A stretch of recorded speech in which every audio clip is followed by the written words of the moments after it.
Well, Happy New Year, fellow golfers. I hope everyone enjoyed the holiday season and got some golf gear under the tree from Santa. Personally, I'm at the tail end of my time off, and tomorrow I'll be back to waking up early and getting back to the office grind.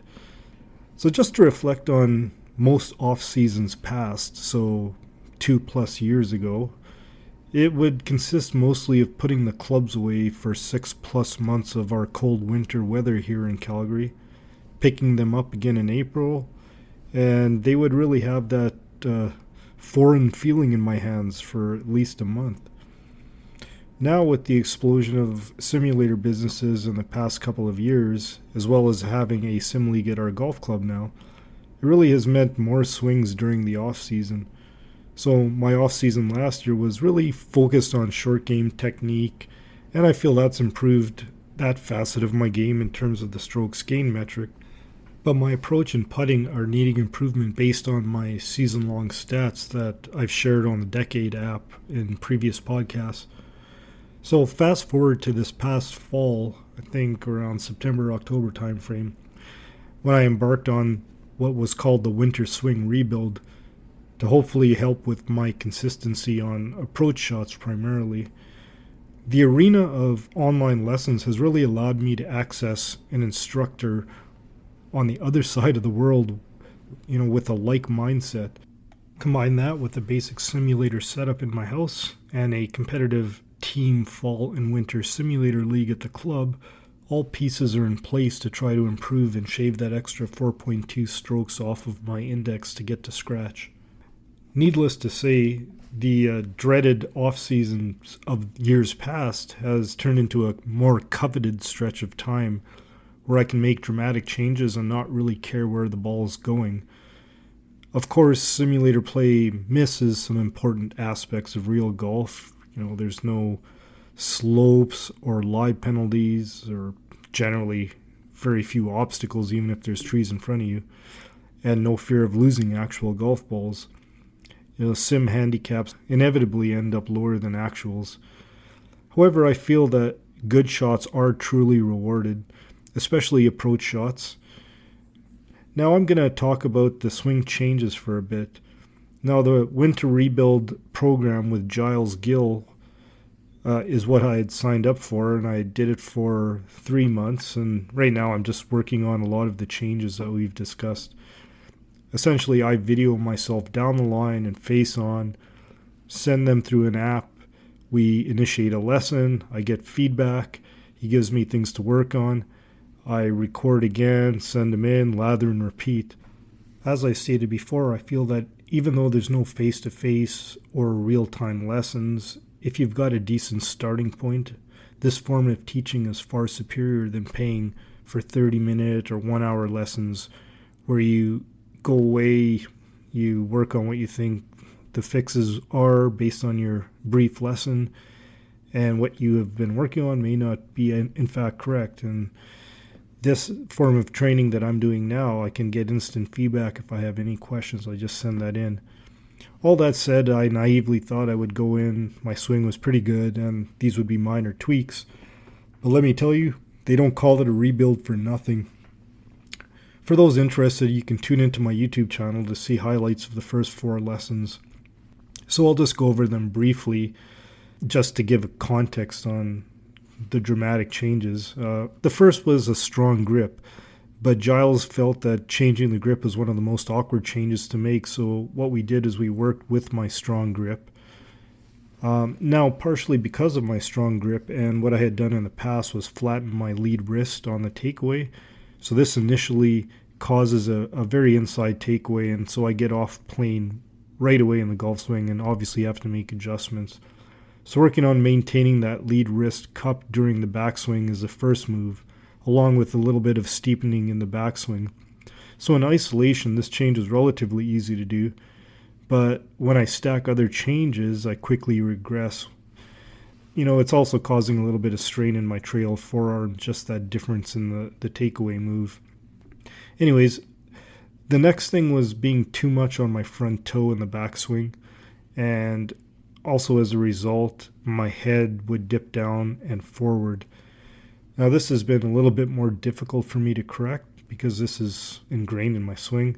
I'm really focusing now on keeping my head higher on the backswing, but like I said, since it's heavily ingrained, it's difficult to fix. It causes a lot of counter movements that I need to correct on the downswing.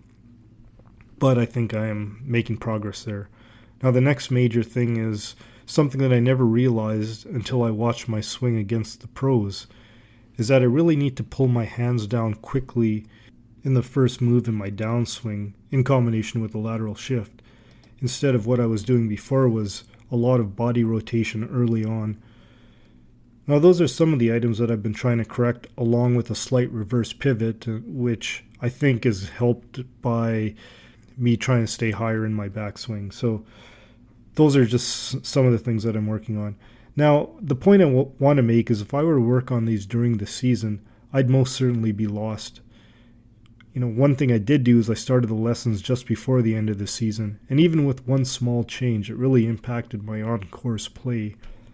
The beauty of the off-season is that I can take a swing, record it, watch it, make corrections, repeat the process until it looks correct, feels versus reels, and then trying to ingrain that feel. Then when it comes to playing in the sim league, one thing I don't do is I don't look at video the day before the sim league, because what I'm trying to do now is get into a more mental focus where I'm looking at the ball flight and the general swing feel. One of the things that I have done well in past seasons is really not having more than one swing thought on the course. But me navigating probably 4 pretty major changes is difficult to do with only having one swing thought. So this is the beauty of the off season, where I can actually start thinking about what positions I should have and what the swing should look like during the swing, as long as I try to ingrain it enough in the next 4 months before I hit the course for real.